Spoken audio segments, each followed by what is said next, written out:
Se la la la.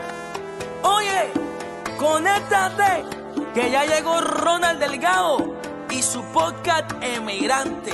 ¡Emigrante! ¡Qué hola, Cere! Dímelo, chamo. Muy buenas tardes, buenos días, buenas noches, familia de Emigrante Podcast. Por aquí su anfitrión Ronald Delgado. Quiero recordarles que este podcast viene presentado por Lisandra Cuenco de Emigración. Si usted necesita hacer un trámite de emigración en el estado de la Florida o a nivel nacional, ella los puede ayudar. Aquí va a estar toda la información de Lisandra Cuenco. También si quiere comprar, vender, rentar una casa en el estado de Arizona, puede comunicarse con nuestra realtor de confianza, Jessy Zavala. Jessy Zavala es una realtor cubana bilingüe que los puede estar ayudando a cualquier gestión de comprar, vender o rentar una propiedad en el estado de Arizona. Y sin más, comenzamos el programa del día de hoy. Hoy en la casa tenemos un amigo de la casa, un cubanazo, un patriota, un luchador por la libertad, un hombre, un emprendedor, un todólogo, José Pao. Bienvenido, mi hermano. Gracias. Muchas gracias por estar aquí. Mi hermano, cuéntanos un poco quién es José Pao. Bueno, ¿De dónde sale el hombre? está bueno eso. Soy de Las Tunas, de Cuba, de Las Tunas. Como de aquí a Las Tunas, yo vivía en un pueblecito chiquito, rural de eso, yo lo llamo más una tribu que un pueblo. Las Tunas era el equipo era los leñadores, ¿no? Los leñadores, sí, pero no de ahí, de ningún pueblo de eso. Tuna. Tuna para adentro. Tuna. Nada, ahí me crié. Mi papá tenía una finca ahí, nos dedicábamos a criar ganado y eso, y yo me dediqué a estudiar veterinaria. Fui veterinario muchos años. O sea, ¿hijo único o no? ¿Tienes más hermanos? No, tengo dos hermanos más. Yo conozco uno, el barbero, El barbero y otro más chiquito que ese. que están aquí también ya. Están aquí, todos están aquí. Gracias a Dios. ¿Cómo fue nacer y criarse en un pueblito de Cuba? Bueno, chicos, hay buenas historias, hay una vivencia ahí buenísima porque es algo sano. Te crías ahí con los animales, con una finca, un padre que te educaba estrictamente y te llevaba, bueno, ahí la palabra valía más que el dinero. O sea, y entonces estudias veterinaria. Sí. Fue tanto tu pasión que estudias veterinaria. ¿Te gradúas y sigues trabajando en la misma área o te vas ya a la ciudad? No, en la misma área. En la misma área. Era el único veterinario que había ahí en toda esa zona. Y el único que se había graduado en muchos años ahí, porque de ese pueblito, acuérdate, yo empiezo a estudiar, ya que como 10 o 12 años me tuve que ir de la casa a estudiar, ya pase cada 21 días, eso es tipo una prisión prácticamente. Entonces me voy a estudiar veterinaria para Las Tunas, y yo recuerdo, ese pueblo logramos como 3 personas graduarnos. Wow. ¿Un pueblo grande o un pueblo chiquito? Chiquitico, pero los muchachos, imagínate, 90 a 96. En pleno periodo especial, una de las situaciones más malas que Yo creo que si yo no digo, hasta que no se vaya la última mujer de esta escuela, yo no me voy, yo no me gradúo. Está bien. Y tengo que aguantar y aguanté. Y me gradué. ¿Cómo fue empezar a trabajar en los 90? Porque estábamos claros, para el que no conoce, los años 90 en Cuba, después de la caída del campo socialista, que era básicamente la madre de la dictadura cubana, se vivieron unos años que se llamó periodo especial. ¿Qué pasa en este periodo especial? Que de especial no tuvo nada. Yo crecí en esos años. Sí. Y de especial no tuvo nada, o fueron apagones, falta de todo, escasez. ¿Cómo fue trabajar en eso? Trabajando, lo más difícil Sobrevivir. fue estudiar. Ok. Porque acuérdate que empiezo a estudiar ya la carrera en el 90, buscando 95, 96 ya que terminamos por ahí. Pero en la escuela esa se pasaba un hambre atroz. Te traían formado como un preso, como un militar. Y es un régimen que vives ahí adentro. Te explotan, te llevan al campo, todo eso. Eso fue duro. Yo salí de esa escuela pesando 70, 80 libras. Sí, porque ahí lo único que había era sopa de col y un poco de picadillo de soya. Si acaso, un picadillo éramos felices cuando nos dábamos. Duro, bien duro. Después empezar a trabajar es más difícil. Yo trabajaba sin medicamentos. $7 mensual. Y hacía bien. $7 mensual fue mi servicio social, 175 pesos. Yo recuerdo que en el barrio mío había un veterinario que en paz descanse, Juan Carlos. Disculpa. Y recuerdo que Juan Carlos se dedicaba nada más a atender los perros, porque él era perrero. O sea, le gustaba eso, las peleas de perros, en Cuba se vivía mucho eso. Y el tipo hacía un billete del carajo, todo el mundo iba a ver a Juan Carlos, el tipo no se había graduado de nada, pero el tipo era empírico y sabía. Pero tengo de conocimiento que los veterinarios de verdad hacían buen dinero. Depende de donde viviesen también más allá. No, nosotros, donde yo vivía, los perros no eran lo más importante, más importante eran las vacas, los caballos, pero acuérdate que el gobierno te obliga prácticamente a trabajar para él. Claro. No puedes abrirte privado y nada de eso. Y yo trabajaba para el sector de la empresa azucarera, para el MINAL. Ahí me mandaron a hacer servicio social y ahí me fui abriendo camino. Me gustaba mi carrera. Yo trabajé mucho porque amaba eso. Amaba eso, fuerte, había nacido con eso. Mi casa, mi papá siempre fue ganadero, mi abuelo, tenía una historia de eso grandísima. O sea, ¿cómo, para hacer una anécdota a la gente, en Cuba sucede algo? En Cuba tú eres dueño de una finca, desmiénteme si estoy equivocado, tú eres dueño de una finca, tú eres dueño de una cantidad de cabezas de ganado, como le dicen, pero tú no puedes comerte ninguna de esas vacas. No, tú no eres dueño de nada. Tú no eres dueño de nada. Tú eres el esclavo que tienen trabajando para ti, porque si tú eres dueño de una vaca y no te puedes comer la vaca ni el ternero, si tú en Cuba no puedes disponer de la leche de esa vaca ni del queso que tú hagas, porque el gobierno te hace un plan, y si arriba de eso viene un ladrón y te roba la vaca por la noche y te la cobran, tú eres dueño de algo. No eres dueño de nada, y eso era lo que era mi papá. Sí, tenía 100 cabezas de ganado, Pero no podía ser. pero no podía hacer nada. Se murió con 70 años, soñando matar a un buey para dárselo al pueblo que él darle comida, y nunca lo pudo hacer. Tengo entendido que había mucha gente que lo que hacía era cuando nacía un ternero, no lo certificaba. Sí, pero mira, hay gente que se la juega. Pero mi papá era un tipo muy recto. Y no- Enfrascado también en que nosotros fuéramos rectos. No, y es que tú venías de una generación Sí. antes de la dictadura que Sí. era diferente. Exacto. Tenía 13 años cuando triunfó el demonio. Ujú. Entonces, el hombre era derecho, y entonces él no quería que nadie hiciera un comentario, por ejemplo, delante de nosotros, que mira, que si vamos a hacer esto mal, que no, cuidado con eso. Y entonces siempre fue su deseo darle un buey a la gente pobre y nunca La lo gente del hizo. pueblo, porque el hombre abasteció ese pueblo de leche hasta que se murió casi, ese y otro pueblo más, cosa que no hacía el gobierno, lo hacía él. Pero venían y le hacían un plan de carne, un plan de leche. Qué locura, qué locura. Le pagaban al precio que querían ellos, cuando le pagaban, y si no lo hacías, te aplican una venta forzosa al ganado, o si te comes esa vaca, como le pasó al tío de mi esposa, Metían preso. 5 añitos. Sí. Es que hubo muchos momentos en la historia de la dictadura cubana que hubo personas que por tener 20 libras de carne de res le metían 10 años preso. No, por 2 libras también. Yo recuerdo, hay una anécdota, hacer un contigo. Yo recuerdo antes de yo venir de Cuba, yo vivía solo en un apartamento, rentado, estaba alquilado en un apartamento. Y me acuerdo que yo había comprado por el mercado negro. Había comprado unas libras de carne de res y las tenía en frío. Y para que vean lo que es vivir con ese susto y con ese miedo. Un día llego yo de la calle y me dice la vecina del frente, aquí estuvo buscándote una policía. ¿Eh? Yo sí, aquí estuvo buscándote una policía, dice que viene ahorita más tarde. A esa hora, en Cuba, todo es ilegal, porque todo es ilegal, todo es ilegal. Entonces, tú no haces nada, pero tú vives con el sueño. ¿Qué habré hecho? ¿Para qué me anda buscando la policía? No me acuerdo, yo digo, coño, yo tengo las libras de carne, tú verás que se me voy a complicar la salida del país, no me voy a poder ir, voy a terminar preso, no locura. Y recuerdo que tocan la puerta, y cuando miro por la avería, la policía, una señora. Y digo, bueno, esto se jodió. Vestida de policía.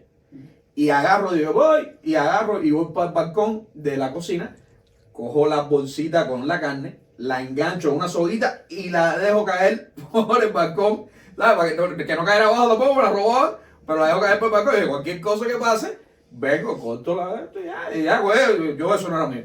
Y resulta que la mujer andaba buscando un alquiler. Y se enteró que yo me iba y me dijo, a ver si cuando tú te vas, tú puedes, Dios mío, para la próxima ven vestida de civil y no digas que eres policía.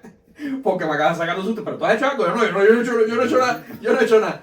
Pero así se vive desgraciadamente en la isla de nosotros. No, y los campos son más difíciles, porque son más controlados, la gente,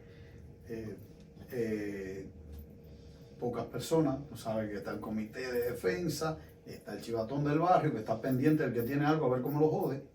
Ese no tiene nada, pero quiere que jodan al que tiene algo. Pueblo chiquito, infierno grande. Infierno grande. Y ahí me crié y tuvimos,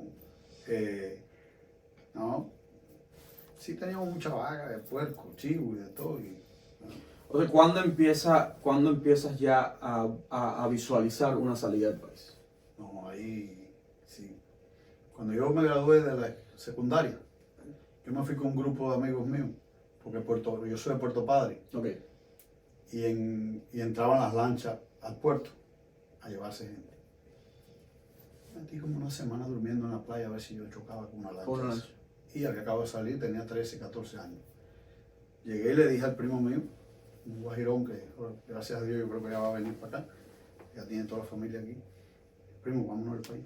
Él era mi primo grande, entonces yo con 13, 14 años, dice, vámonos.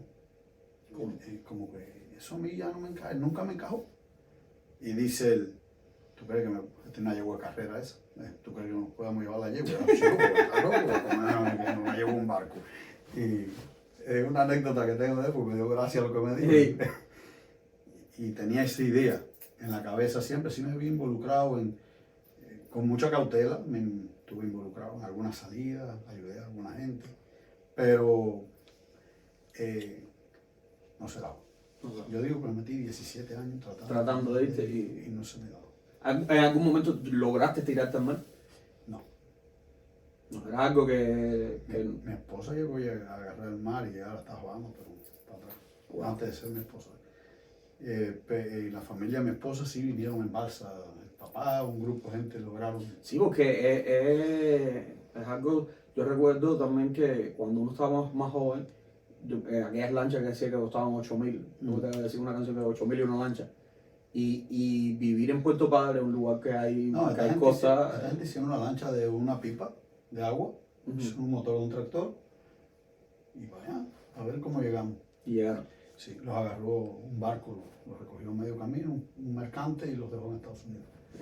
Pero yo no, ya a la vez que estuvimos más cerca del mar, me di cuenta que el grupo estaba como que nos iban a agarrar. Ya. Y me salí, le dije, aquí va a pasar algo. Efectivamente. Te lo oliste, había un infiltrado. Me lo olí por decisiones que vi ilógicas en el grupo y dije, nada. Y yo no llegué al agua. Ya después nació mi hija y ya tú sabes, cuando eres papá empiezas a pensar diferente.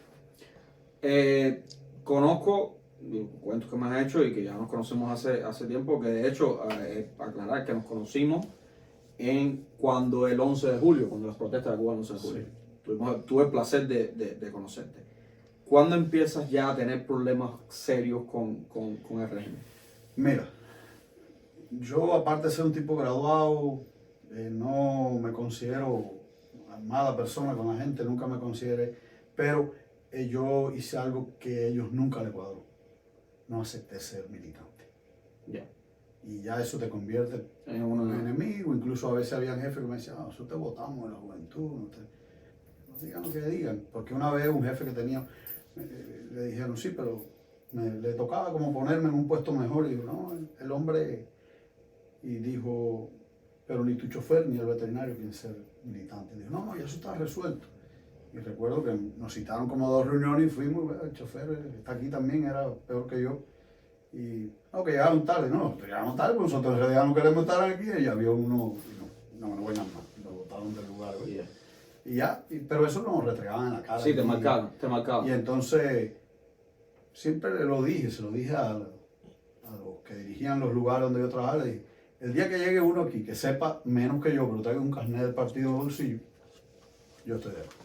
Pero bueno, vamos a esperar. Como era un lugar, era una zona grande y no había nadie, cargaron conmigo, trabajé 17 años. Wow. Y sí, era el que manejaba muerte, accidentes de animales, ganado mayor, todo eso. Sí, haciendo los papeles de función y todo eso. Era el hombre de la difunción. Y sí, trabajé cantidad ahí. Era creador, siempre fui creador. Me gustaba hacer vaquerías, ovejeras, cochiqueras. Eso no daba nada, pero yo lo hacía. No viviste de eso prácticamente, ¿o sí? De la veterinaria. Sí, pero a ver, te digo, vivir en el sentido de hacer dinero, porque hay muchos veterinarios que hacen mucho dinero en Cuba. No, yo trabajaba para el MINA, viví del salario del MINA y inventos que hacíamos. Criábamos puercos, criábamos esto. Tuve el sueño de mi papá era que iba a armar una vaquería igual que él y siguiera los pasos del Señor. Fui a una reunión, ya tenía como 10, 11 vacas mías, para ir atrás del viejo y fui a una reunión con mi papá. Un circo social de eso, en medio del pueblucho allí. Y llegaron los tipos a hacer el plan de leche. Y bueno, ¿cuántas vacas tienes? Tanto, me tienen que entregar tantos litros de leche, me tienen que entregar tantos terneros al año también. Y yo hice la pregunta que a veces ningún cubano se atreve a hacer. Ok, nosotros te vamos a dar eso. ¿Y qué tú nos vas a dar? Y se asustó todo el mundo y me botaron de la reunión. Sí, por pensar diferente. Le dije, no, ¿a qué tú te refieres?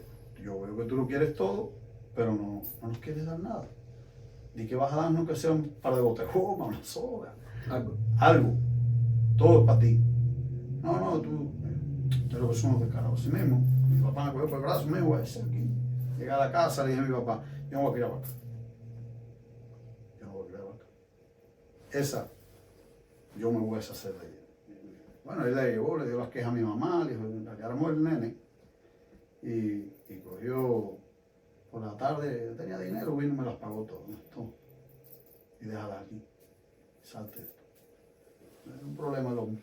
Ya, ahí empezó la complicación. Y me empiezo con cosas, ya me mudé para un pueblo que estaba mejor. Y yo digo que ahí es donde se empiezan a complicar un poco más las cosas. Me mudé para el pueblo, estaba mejor, un día ya llegaban parientes de acá, vamos en carrito de turismo, le empezaba a caer mal a la gente también. Y un día... Empiezas a ver las cosas de diferentes. Tuve un problema porque voy con mi hija para el hospital y viene un policía. Era real, iba para el hospital. Estaba recogiendo un médico y vino el policía y me dice, dame el carro, dame los papeles. No traigo papeles de este carro de turismo y lo traigo un pariente. No, dame la llave. Pues yo voy con la hija mía para el hospital. A mí no me importa, si a ti no te importa, coge la llave. Y ahí fue. se formó el primer potaje ahí para la policía, bueno, nos defendimos, logramos salir. Y ya te das cuenta que empiezan a seguirte. Un día venía por gusto, me pararon 2 policías, ¿no? Para registrarte. Como yo era trocado, le dije, la orden del fiscal. No, yo no tengo que traer, pues no voy a registrar. Nos vamos a matar. Es que la policía en Cuba no tiene cultura ninguna. Nada. Pero yo había estudiado, yo sabía que necesitaban una orden para hacerme un registro. Entonces me llevaron para la unidad de la policía y yo sabía que en el bolso no había nada. Ropa sucia y paños de la hija mía y eso. Me llevaron, bueno, ahí hicieron el registro ese. Ya después choqué con una de los CDR por allí. El presidente del CDR hacía Ya estabas marcado. sus comentarios malos allí. Y yo seguía trabajando. Yo no era que faltaba al trabajo. Vinieron, un día me llamó un socio. Me dijo, estaba bajo una investigación del DT. Decirle eso a un cubano es lo último. Obvio, yo me movía entre, habían jefes, habían esto, lo otro. Y mucha gente me consideraba y me llamó uno y me dijo, estaba bajo una investigación del DT. 3 días estaba citado por la unidad de policía. Habían construido un caso así de mentira. Sí, o sea, es que el problema... todo era incierto. El problema es eso, que si no tienen por dónde sacarte, te inventan. Me dijeron que estaba emitiendo certificados para que mataran ganado los bandoleros. Le dije, yo ahí nunca he hecho un certificado en ese lugar donde me estás acusando. No, porque estás usando una técnica que lo subo. O sea, construyeron todo. Y hoy tú duermes preso, me dijo usted. Y yo le dije, ok, pero, espérate que estoy trabajando con el roce de los mataderos, las cosas, y él que firmaba. Y entra uno de ellos de los que comía carne de los mataderos y me ve sentado y me dice, ¿qué haces aquí? Dice fulano que me van a dejar preso aquí hoy. Y parece que se asustó. Y dijo, si dejo este guajiro aquí, me va a echar para adelante. Cuando abra la boca nos vamos un equipo. Ajá. Sí, fijo la cosa aquella y me juguete. Y si yo no voy a la casa a buscarte tú por aquí, no vengas más. Y bueno, me Fui.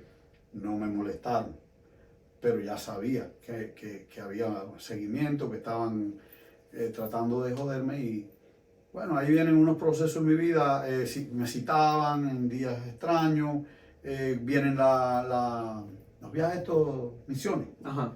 Entonces, el jefe de seguridad de Estado me mandó a decir que por qué yo nunca me había presentado para llenar papeles por una misión. Fui sincero. Fue con un policía a mi casa a preguntarme. Le dije, tal vez yo sea el que tenga mejor historial trabajando aquí, pero soy la persona que nunca van a llevar una misión, porque saben que me voy a quedar. ¿O le dijiste así? Así mismo, porque no me hiciste más. Me voy a quedar. Y no me van a dejar salir. Ustedes nada más quieren llenar el número. Y yo no voy nada. Me dijo el policía, ve llénalo, brother. Aunque te digan que no, pero ve llénalo, porque sabes que ya de ese show, es nada más que tú no vas, que tú no vas. Y era eso, son misiones, no sé qué.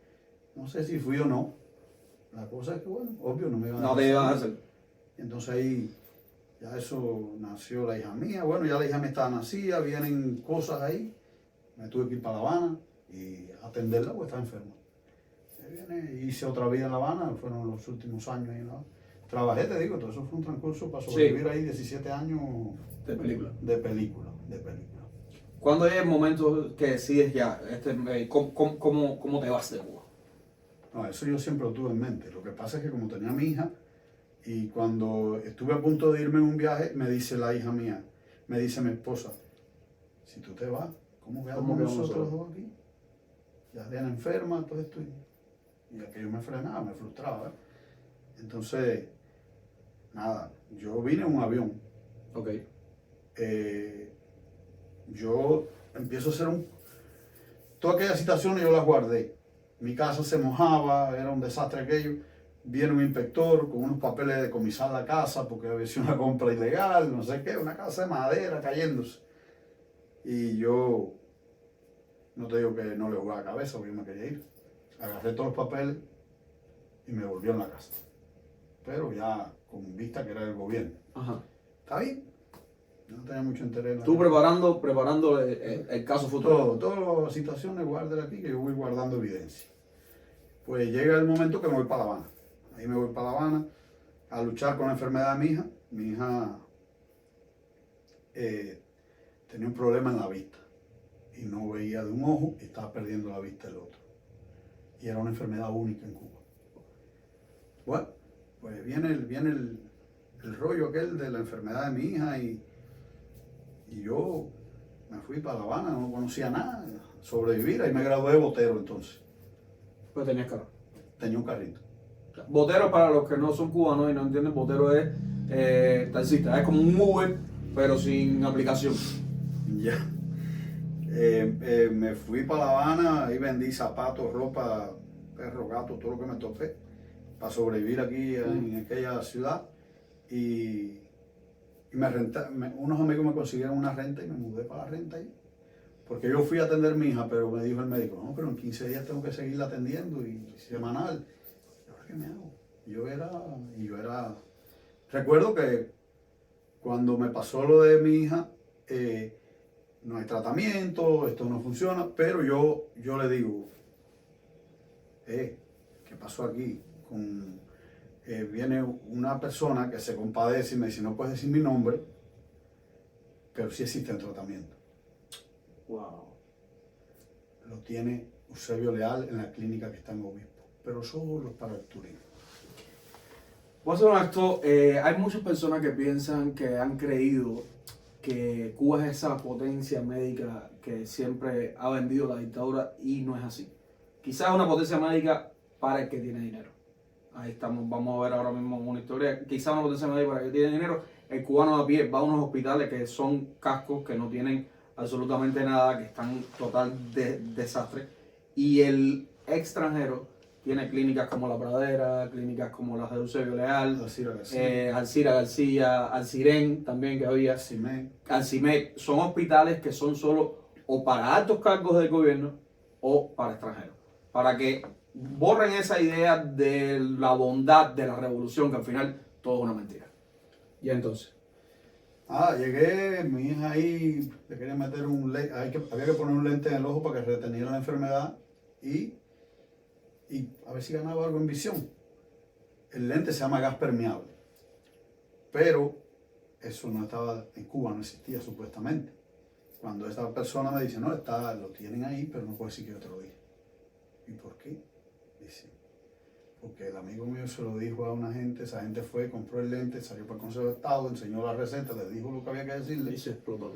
Y le dijeron, dame la receta, a ver quién la firmó.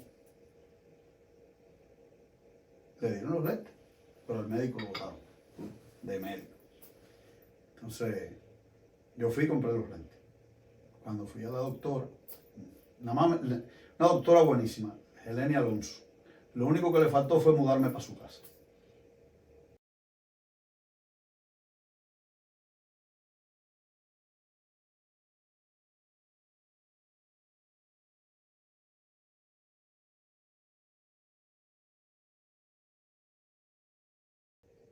Si usted sufrió algún accidente, resbalón o caída y no tiene quien los apoye con su caso, puede llamar a Usquiano Law Group. Usquiano Law Group es un bufete de abogados que radica en el estado de Florida.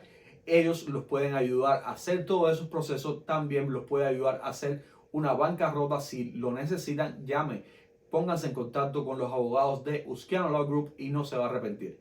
Llame y diga que va de parte de Emigrantes Podcast. Si estás pensando en comprar una casa de vacaciones, si estás pensando en mudarte a la Costa del Sol, la bellísima Costa del Sol en España, puede ponerse en contacto con Santiago Llera. Santiago Llera es un realtor cubano que radica en la Costa del Sol, todo lo que es Málaga, Marbella, toda esa preciosa zona de España.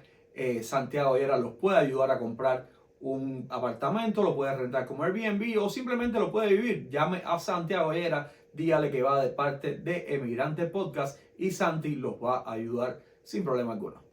Si estás pensando en comprar un tabaco o deleitar el sabor de un buen tabaco, por favor no busque otro lugar, simplemente vaya al Arte del Habano Cigars. El Arte del Habano Cigars es un lounge en la ciudad de Miami, donde usted puede llegar, sentarse, tomarse su cafecito, tener una buena conversación con Tío Mandy, como le decimos cariñosamente, y comprarse sus tabacos. Si se lo quiere llevar para su casa también, ahí puede comprar entre todas las variedades de tabaco que tiene. Igual, si no está en el estado de Miami y quiere comprar un buen mazo de tabaco, los puede llamar o puede ponerse en contacto con el Arte del Habano Cigars.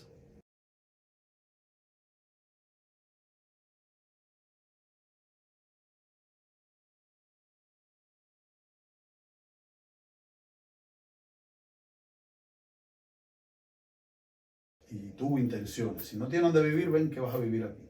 Ella y el esposo. Personas increíbles. Y fui y me dijo, ¿los conseguiste? ¿Cómo te enteraste? No, a ti te lo voy a decir. no que te enreda. 120 chavitos. Valían el tratamiento mío. Pero cada vez que cambiaba la curvatura de la córnea, había que reemplazarlo. Pero son las cosas que son cuentos que personas no conocen. Son historias que nadie sabe. Con $120, desde que la niña empezó con el problema, ya tú hubieses resuelto desde el primer momento. Pero no lo sabía.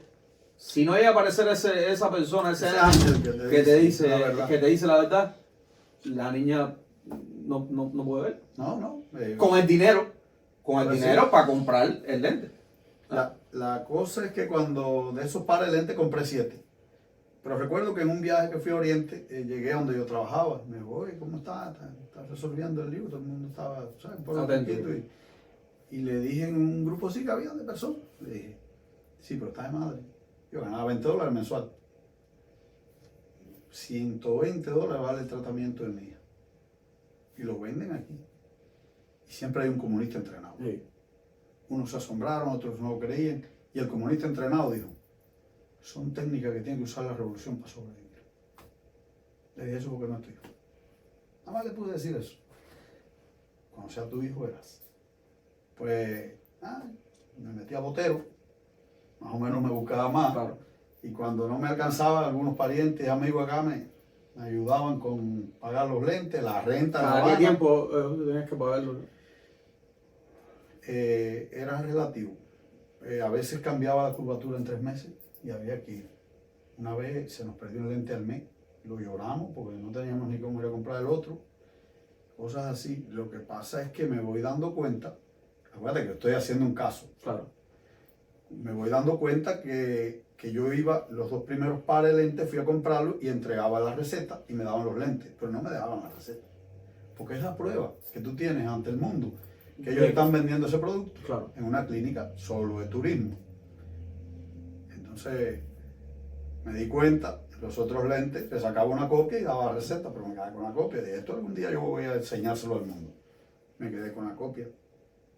Ya había metido papeles para la embajada de refugiados políticos y toda esa historia. Y ahí en Obispo tuve un problema. Llegué, me vendieron mis lentes, $120, pero faltaba el pomito de los lubricantes. Y miré y le dije, oye, pero falta el lubricante. Ah, no. Eso no te lo vamos a dar. Pero sí, siempre me lo han dado. No, eso no está incluido. Así, como si yo fuera nuevo, y le dije, no, chico, no. Pero me empiezo a calentar. Y el hombre se le ocurre decirme que yo soy un lugar serio. Y ahí hubo una historia ahí, le dije, ¿serio de qué? ¿Tú crees que ustedes que venden la salud en el mundo dicen que son una potencia? Yo que no gano en esta moneda tengo que pagar el tratamiento de mi hija aquí. Y ahora tú me dices que son serios ustedes. Y faltan productos. Ustedes son los más descarados que yo he visto en la tierra. Me metieron por un cuarto allí, medio que me aconsejaron, me citaron, pero yo saqué pruebas de todo eso. Y me llega la entrevista. 13 de marzo. La entrevista a la embajada. Me cita la embajada de los Estados Unidos, refugiados políticos, y voy. Ya tengo unas historias ahí, me estafaron esa embajada una vez, que me dijeron que iba a dar y me cobraron. Era una historia todo. Pasé por varios procesos eso tratando de irme. Y cuando llegué ahí, no me estafaron en la embajada. Gente que decía que yo estaba listo, qué sé yo, me llevaron, me cobraron antes de entrar a la embajada un poco de dinero y por poco me mataron. Pero no entré. Estos dos te van a llevar a la embajada y me metieron un sótano en un hospital. Y si yo no ando liviano y salgo a correr, me meten en un maletero. No había un carro con un maletero abierto. Wow. ¿Qué es lo que toca? Eso es lo que tocaba. Pero bueno, amenacé y corrí y escapé de aquello. Esa es una. Pero bueno, cuando me dan la cita en la embajada, llegamos y yo creo que me hablé como 2 horas con el cónsul americano. La China, le decían, que era colombiano. Era famoso en Cuba porque planchaba gente a las 2 manos. A las 2 manos. Y me tocó con la señora. Un cuartico así, no más grande que este, así. Este es tú. Y empezamos a hablar. Me preguntó, ¿de qué vives? Digo, ¿de qué vivo? Aparte que vivo huyendo aquí, porque a veces hacía $3 a la noche y me topaba un policía y me lo quitaba, para que me dejara ir, porque era ilegal botear. También. Y a veces me topaba a los policías y le decía, métame preso ya. A veces estaba cansado. Ya estaba obstinado. Obstinado. Ya no aguanto más. No se lo decía así a los policías, esa historia. Me decían tuna en la mano, a mí. Daba un almendrón del 56, ¿eh? Pero no, ¿para qué? ¿Qué de nuevo? Que Hecho yo leña. tronaba todo, pero si no hay dinero para nada. Sí, claro. Y entonces, bueno, para hacer la entrevista de la embajada americana, hablé con la cónsul, y después me pasaron con el vicecónsul, y cuando el hombre me dijo, ¿estás aprobado? Todavía lloro. Qué momentito. ¿Estás aprobado? So, me imagino cuando ella vio todos esos documentos, todo ese caso. Sí, todo ese caso. Pero como que le quedaban algunas dudas, porque a veces dicen, el vicecónsul no dispone.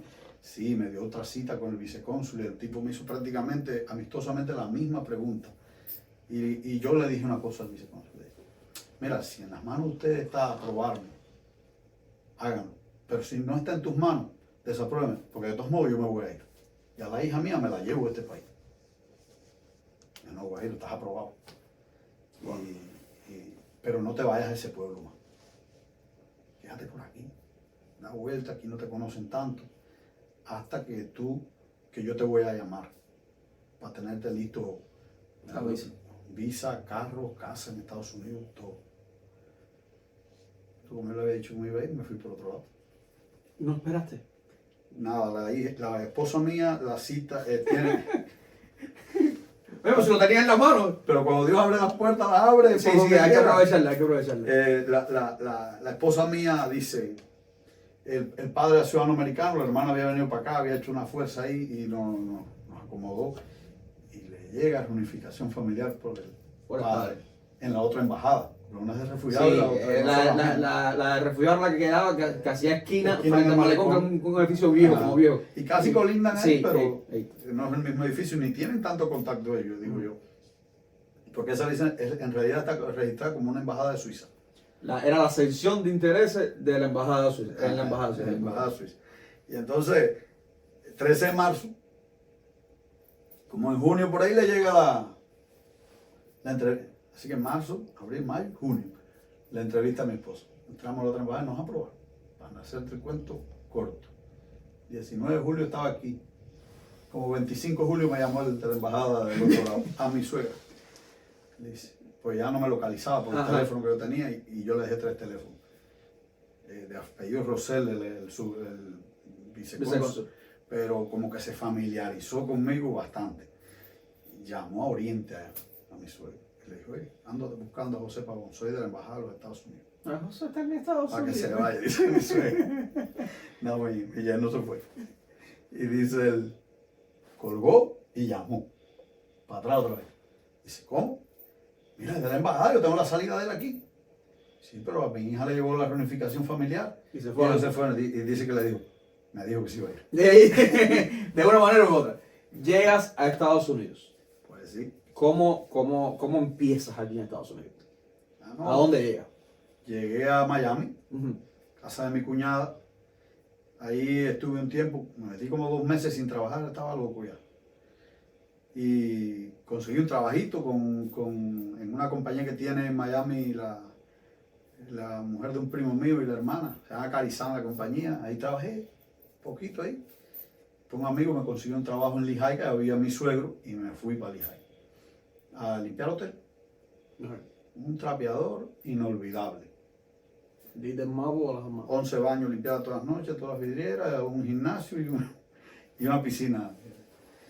Ahí estuve. Yo creo que es el trabajo más difícil que he hecho en mi vida. Inglés, todo el mundo. Tú sin saber. Yo el único Latin Grammy, ¿viste? Por la noche. Hasta que ya salí un día ya no cobramos, ya era mucho, trabajaba y no ganábamos y estaba difícil, pero mucha gente me dijo hasta que me virara. Porque como yo tengo un almendrón en Cuba, la gente cree que eso es lo último del mundo. Sí.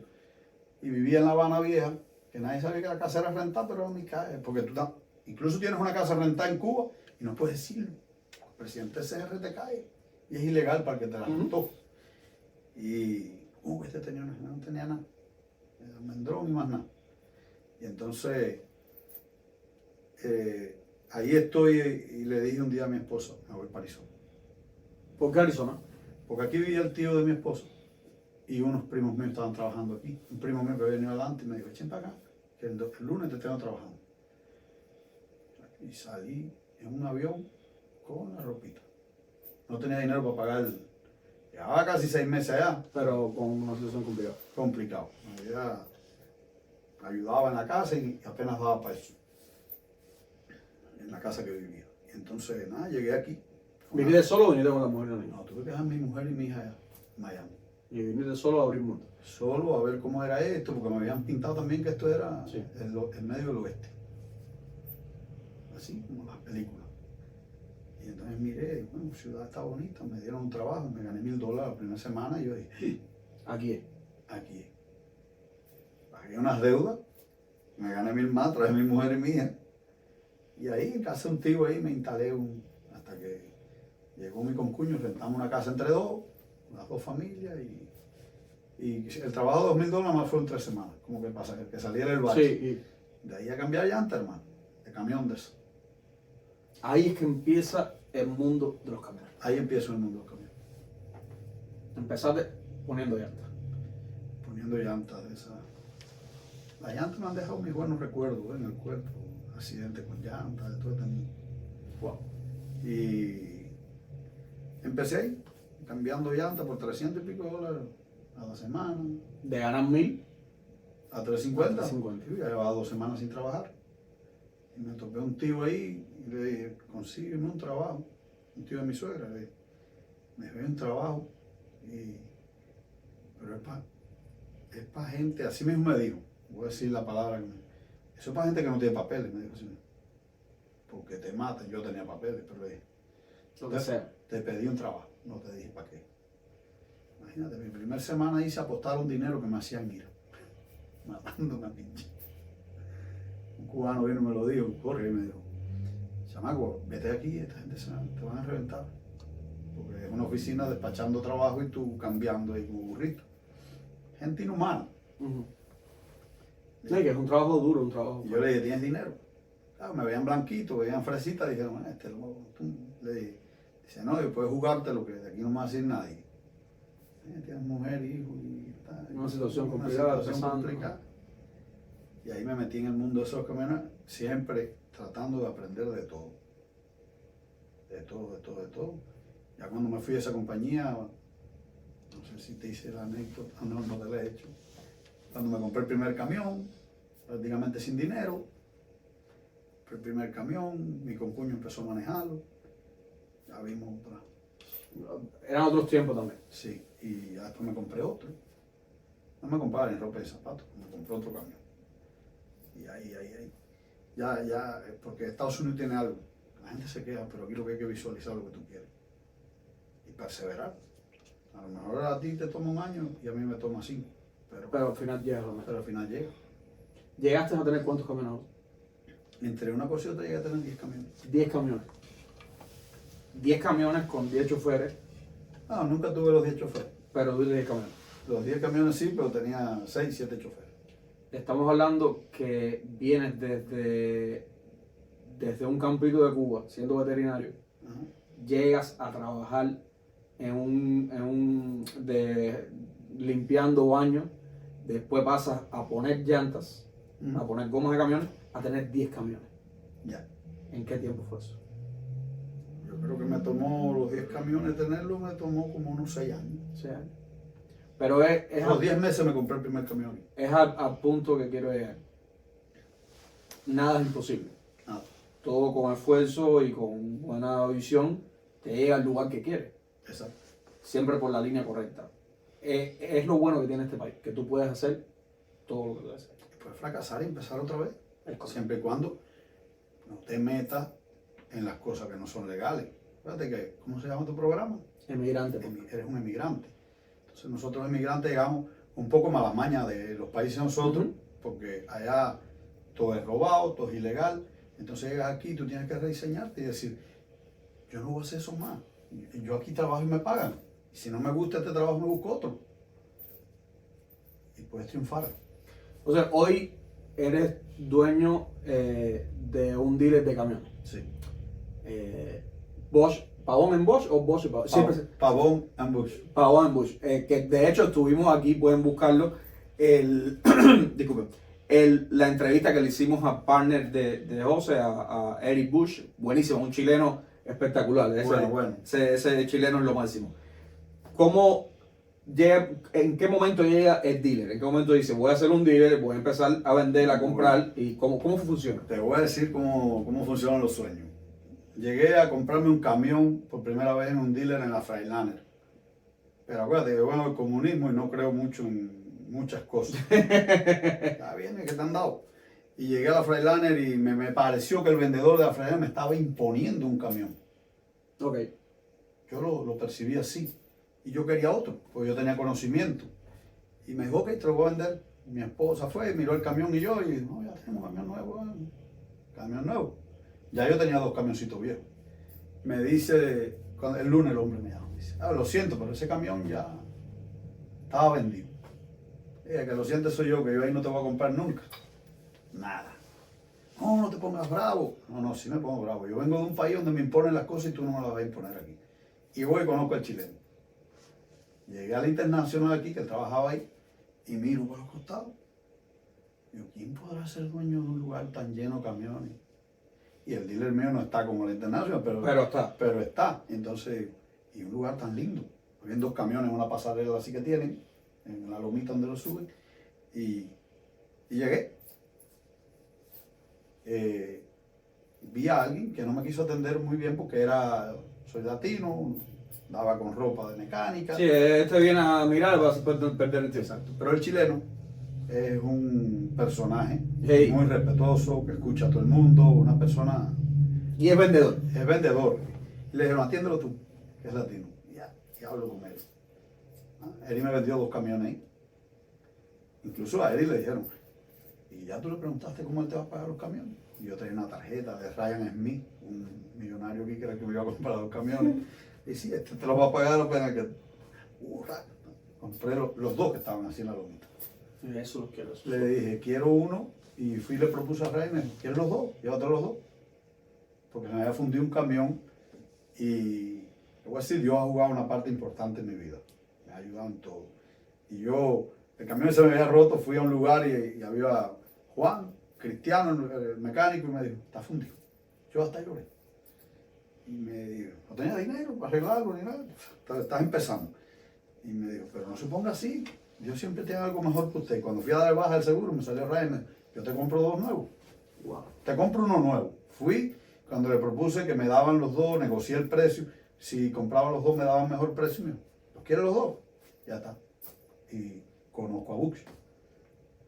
Hago mi carrera yo seguí siendo mecánico en Lincoln Tram porque aprendí muchísimo de camiones ahí y de líneas de contenedor y todo. Andaba camionetas Rock Service, tenía mis choferes. Pues esos son mis 2 camiones nuevos. Ya yo tengo 2 camiones viejos. Ya conozco el negocio, se me fundí uno, pero ya voy. Me deshice de ese para dar un down payment. Ya me quedo con esos 2 nuevos. Corrí mi vida de transportista aquí en Arizona y haciendo cosas. Pero yo tuve un accidente en el 2018. ¿Es un camión? No, me explotó una llanta, un camión, me metí un año en un hospital. Tengo esto de titanio. Y Bush, de la gente que yo conocía, que él fue que me vendió todos mis camiones a mí, ya yo tenía 4 que le había comprado a Bush. Pero imagínate, 4 letras. Sin trabajar. Y el caballo roto en la casa. Y los choferes se me fueron 2, pero siempre que tienes idea de ser, si tienes 4 camiones, 2 pagan la deuda, ¿viste? Ajá. Y no me daba mucho, pero... Y Bush me visitaba, buena persona Bush, de la poca gente que te visita cuando estás jodido. Cuando me puse mejor fui a casa de Bush. Y yo mismo me hice la pregunta, ¿por qué este hombre tan inteligente, que ha trabajado para tantas personas, no tiene un dealer? En realidad te voy a decir la verdad. Yo dije, si yo logro meter a Leo Messi en mi equipo, Yo soy camión. yo tengo un dealer. Leo Messi era el chileno. Y le propuse. Bush ganaba súper bien, vendía camiones, y yo pienso que en ese momento no me hizo mucho caso. Me fui a Texas, qué sé yo, a tirar petróleo, regresé, yo tenía esa yarda con todo ahí, oficinas y todo, ni las usaba, para parquear y mecánica y eso. Y yo no sé, el señor lo inquietó y me dijo, a ver el proyecto que tiene. Le dije, vamos a meterlo, y nos metimos. Los 2 tienen vastos conocimientos de eso y empezamos el dealer, sin dinero. Pero empezó. Pero empezamos. Y vamos a vender estos mismos míos y ya yo estoy aburrido de esto. Y empezamos a vender Y camiones. fueron los primeros que se fueron los tuyos. Yo soy negociante de nacimiento porque nunca me ha dado dolor vender un camión, un carro, nada. Yo me saco eso como si Fuese agua. fuese agua. Yo tenía un almendrón en Cuba y la hija mía, y una mujer mía se quedaba, ¿usted sí hiciste? Sí, que se oye. Y ella llorando y yo... ¿Le falta hacer bien? Sí, o salir de lo que fuera, un intento. Porque en Cuba vendí varios cacharrones de eso también. Y entonces armamos el dealer. Empezamos ahí, poquito a poco, pleno pero especial. Nos empezó a ir bien, la gente a conocernos, que otra persona dio camiones, o sea, a la uña, como dicen, a consignación, los fuimos vendiendo. Bush tenía contacto con la financiera, con los bancos, sacamos permisos, pusimos todo lo que es un dealer y arrancamos. ¿Qué tiempo lleva ya el dealer? 5 años. 5 años. Con sus altas y sus bajas, pero ahí está. Hemos vendido 500 camiones. No está mal para alguien que no nos conocía. Sí, aparte, no, para no ser un dealer de estos de marcas reconocidas. Sí, eso es vendiéndole ahí. Siempre traté de, cuando empezamos el negocio, sí se lo dije a vamos a hacer la diferencia. Que el que venga aquí, porque esto no es mentira, a ti te venden un camión y te hacen firmar un papel y si se te rompe la puerta por aquí no vienen. Es correcto. Y yo soy de los que, los clientes que me conocen saben que a los 3 días llamo y te digo, ¿cómo te fue? Y me dice, como me dijo, creo que fue el otro, ¿cómo se llama? Roland. Y yo, coño, este es el único que hace eso. Llamo y si tienes un problema, puedes tener problemas en un camión que es mío o no es mío. Una vez que eres mi cliente, yo te voy a ayudar. Y sin ser mi cliente también, hay gente que me llama. Sí, de hecho, desde que yo te conozco de 21, hace 4 años. ¿Te acuerdas? Yo te presenté a Edgar también. A Edgar. Y Edgar por ahí es tu cliente. Mi cliente, sí, y Ronald también. Y por esa vía ha entrado cantidad de gente que yo a veces, tú sabes, como son mucha gente, pero sí, esto es mucha, y ellos van conmigo siempre. Tengo clientes que se lo agradezco mucho. Dime tú, ¿cuántos dealers hay de Miami? De Tampa aquí. Y yo vendo camiones para Tampa, para Texas, ¿Vendes camiones para el país entero? para el país completo, México también. Ahora mismo ¿qué opciones tiene? ¿Cómo la gente te puede encontrar? Bueno, estamos en la 3131 West Harrison, ahí al norte de la Bacay.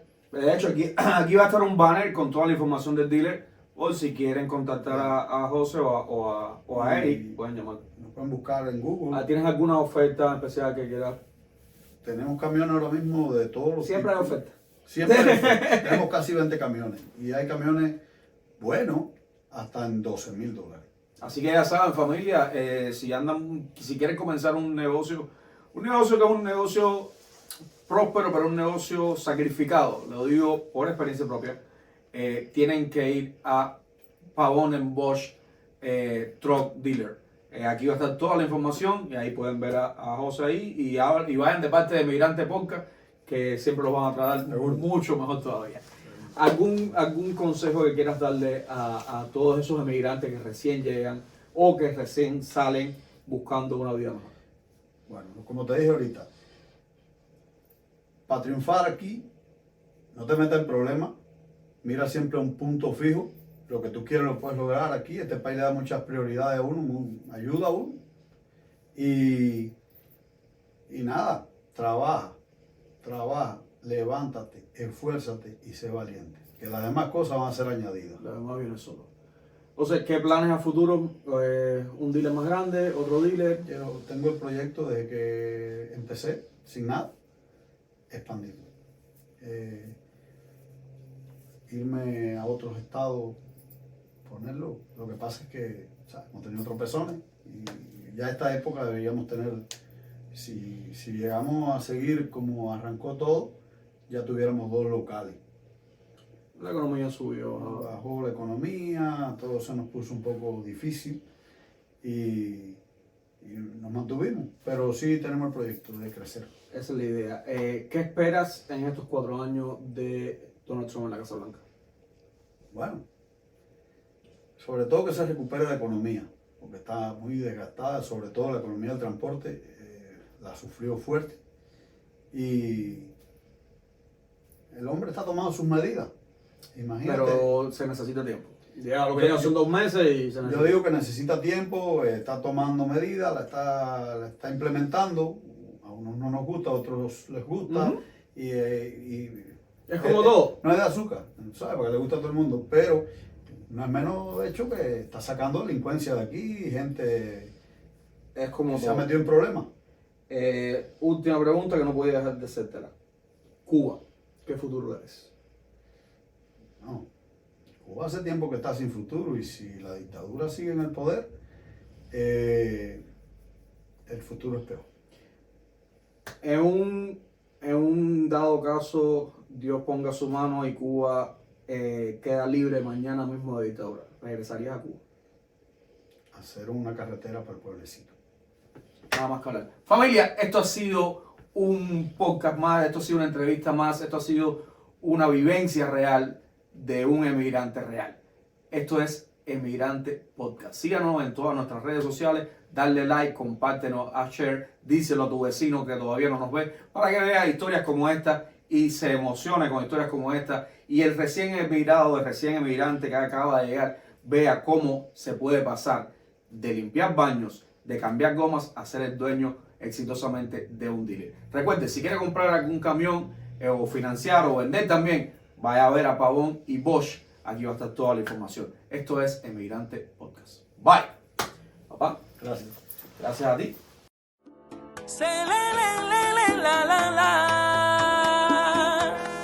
Oye, conéctate, que ya llegó Ronald Delgado y su podcast Emigrante. Emigrante.